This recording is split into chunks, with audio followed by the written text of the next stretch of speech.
Hey friends, it's Eric Hulkran, and welcome to another episode of the Michigan's Best podcast. All May long, whether you're watching the video version of this podcast or you're checking out the audio version of the podcast, it is brought to you by these sponsors who helped us feed the front lines and feed first responders on Nurses Day. Zhang Financial, Henry A. Fox Sales, University of Michigan Credit Union, Garrett's Appliance, Muskegon Surgical Associates, and Chemical Bank, a division of TCF National Bank. It's John Gonzalez from MLive.com and Michigan's Best. And today we're talking pizza and beer, right, Amy? That's right. We've got our friend Jacki Hannon with us from Bell's Brewery. She is the Bell's on-premise key accounts manager for the Northern U.S. and is joining us from over kind of in the New York area. Jacki, welcome. Thank you so much for having me. I'm so excited to chat with some friends from Michigan. I know. So Bell's is based in Michigan. You are not, but you're doing a special event this Friday that everyone can participate in that involves both pizza and beer. Yeah, we're very excited. This came after we did some virtual beer dinners.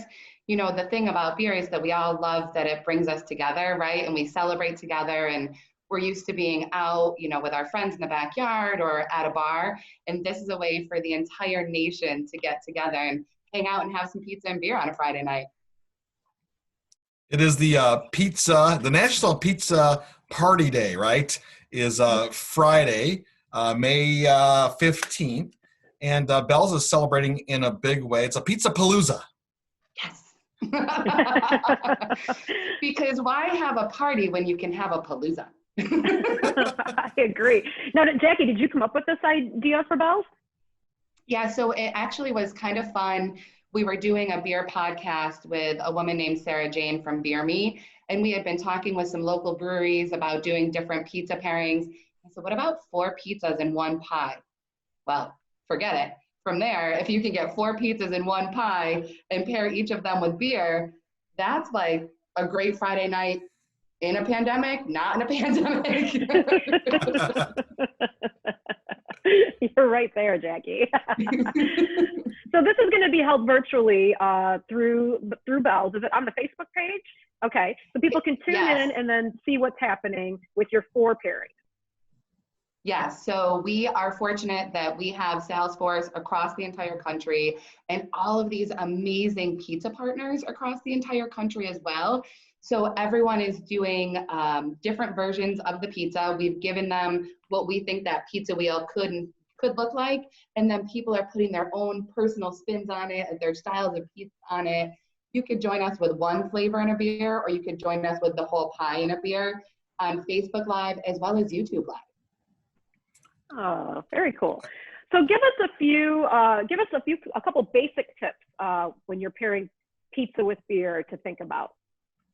Yeah, you know, overall, when you're pairing food and beer, which, you know, I can make not a lot of friends right now and say that beer pairs better with food even than wine does because of all the complexities in beer. So we'll get some challenges on that, I'm sure. But there are different flavor profiles and layers in a beer. So if you're having sausage or grilled steak or a grilled mushroom, you want to pick up on what we call the Maillard procedure. That same roasting and caramelizing that happens in food happens in beer. So they're just going to marry together and complement each other so well. Then, you know, like we talked about doing the lighthearted, which is a more traditional flavored IPA, you don't want to put that with something that's so simple that it's going to totally overpower it, right? So you want to match intensities when you're matching beer and food. And you want to pick up on maybe some of those different aromas you get in the hops, whether it's something citrusy or piney to either complement or contrast. Then if you're looking at something like a hazy IPA, which, you know, I think we have the officially best one, you want to pick up on some of that hop, and you might want to play around with it a bit. And we can talk a little bit more about the hot Hawaiian or the Hawaiian and why that pairs so well in a sec if we'd like to. But then, you know, how about a great cheese pizza with a lager? The lager and the hops, you know, the carbonation and the hops are just going to clear your palate from that cheese so that the next bite you take is even more incredible. And it kind of has this dance going back and forth that makes the food better and makes the beer better if one doesn't overwhelm the other. I love some of those. I never thought about some of those things because, I just grab a beer and grab a pizza and start eating, right? Amy has, though, informed me about some other things. We have talked about pairings in the past, but I love some of the knowledge you bring into the table here. Amy, I see you're ready to crack open a beer, right? Boom. Do it. So out of the 4 beers that you're going to be offering, we thought we would enjoy a little official with you and Love talk about this beer. and talk about why it's going to pair great with the pizza suggestions that you made, Jackie. There we go. Look at that color. Oh, it's so pretty. It has the perfect amount of haze, got a beautiful head retention. It's such a good beer. And when I have an official, even if it's far away, I can start to smell all that stone fruit, little pineapple. I'm really sensitive to Denali hops and I love pineapple. So I can smell that from the time that I crack that can open.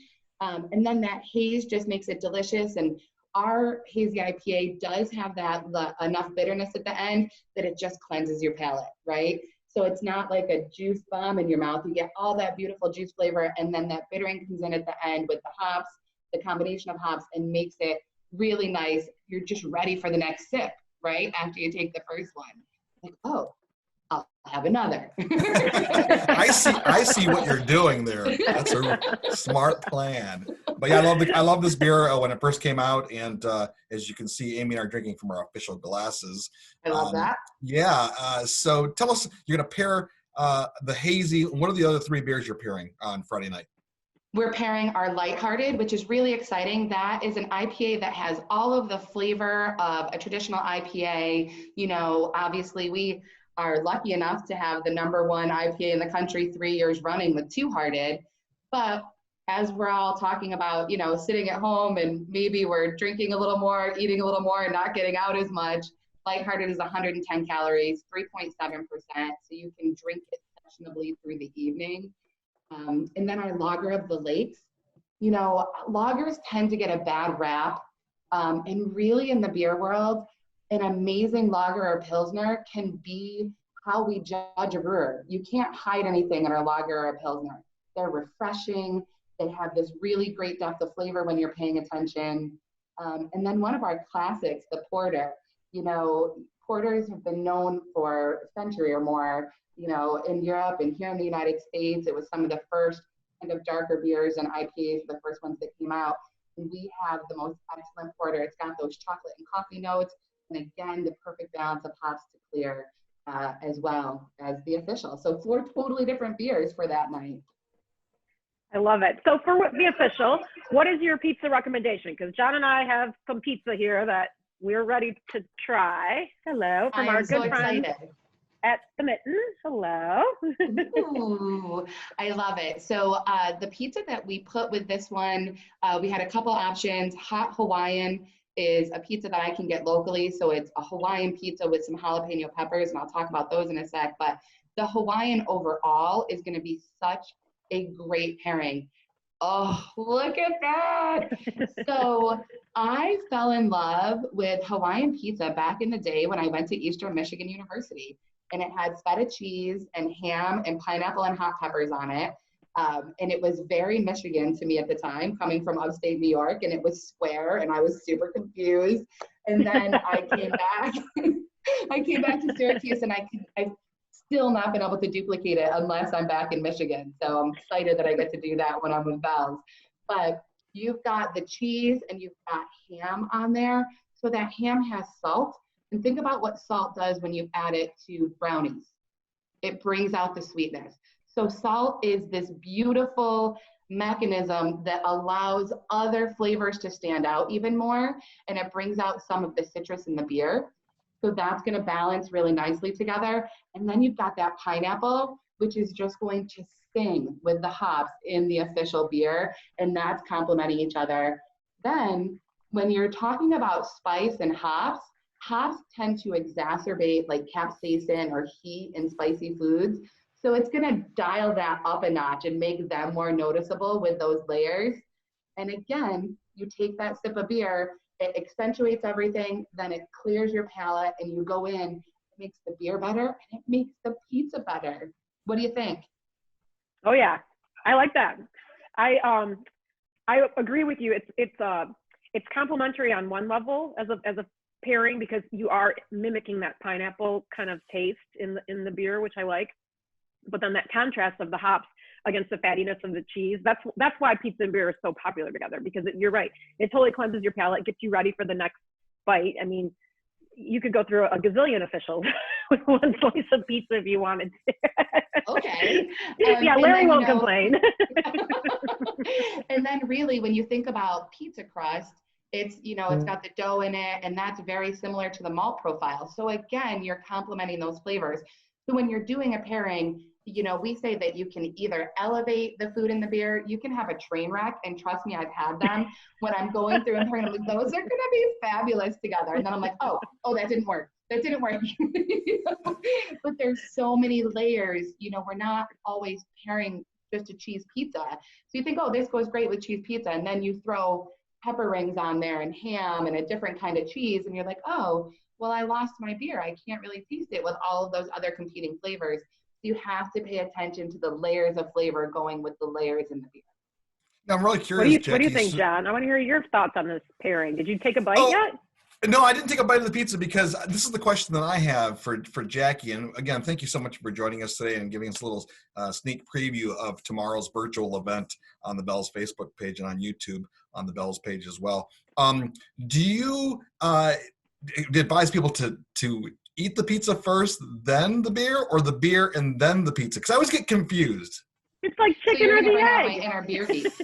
You're going to bring out my inner beer geek, because I love to talk about, how you taste the beer and how we talked about that aroma and smelling it first. So I'm going to always suggest that you try the beer on its own, give yourself a minute, even cleanse with some water or whatever like that. Then you try the pizza on its own and taste everything that's happening in the pizza. Then you try your pizza. And honestly, even before you completely swallow, you take some of the beer while you still have some pizza. And are you ready to really geek out?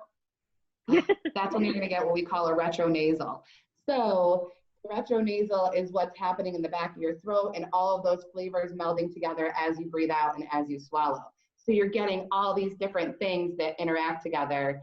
I try to explain to people, think about when you have a cold, you can't taste anything. You can't taste anything because 80% of what you taste comes through your nose. So making sure that you're paying attention to that can make the experience even that much more elevated.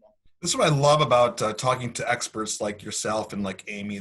Amy has such an extensive chef background and a beer background as well, is that you learn so much. I just do things because I like them, right? And that's exactly how I've been enjoying my pizza and beer over the years, and without really knowing, right? But you probably bring it all together and say, this is why you're sensing, or this is why you're appreciating the beer, or you're appreciating the pizza or the food or whatever you're pairing together, because there's some science around that.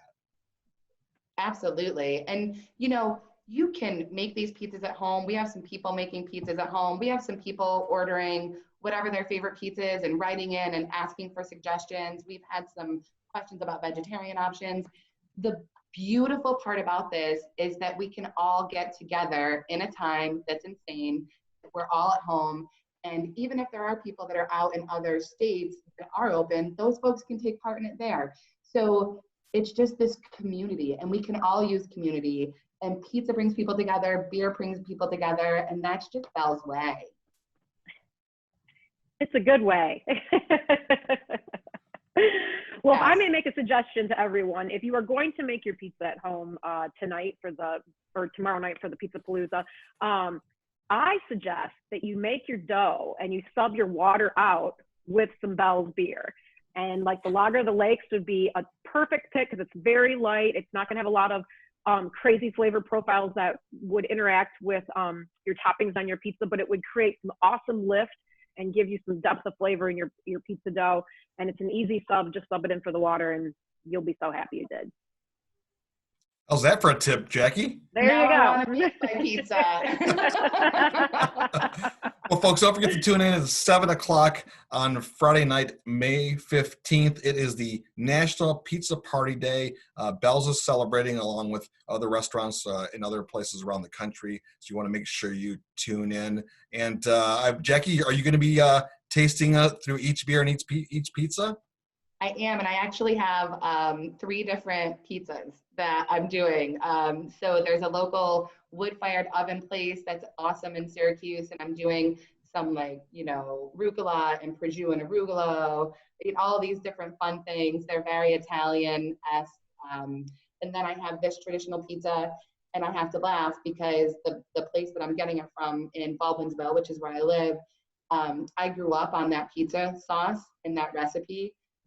The grandfather owned a restaurant my dad worked at. And so for me, it's really fun to get my Michigan, college days and have that Hawaiian into it, get my pizza I grew up on, and then, some of my adult later in life flavored pizza to go with it too, and some flatbreads that are vegetarian from another place. So it's so much fun to just see everybody get together, put their spin on things, have a great time. I can't wait to see all the pizzas that people share with us in the stream and talk to us about, so that we can just party together, and hang out.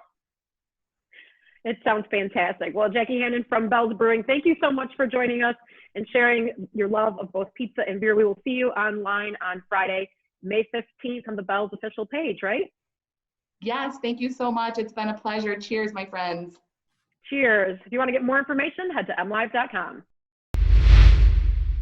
Thank you again for checking out the Michigan's Best podcast. Want to take a moment to thank the other sponsors who are making these podcasts possible all May long. We're talking about Frankenmuth Credit Union, Northwoods Village, Fifth Third Bank, Stanley Steamer, and Chelsea State Bank. So thank you to all of them and to our other sponsors who are making these podcasts possible all May long.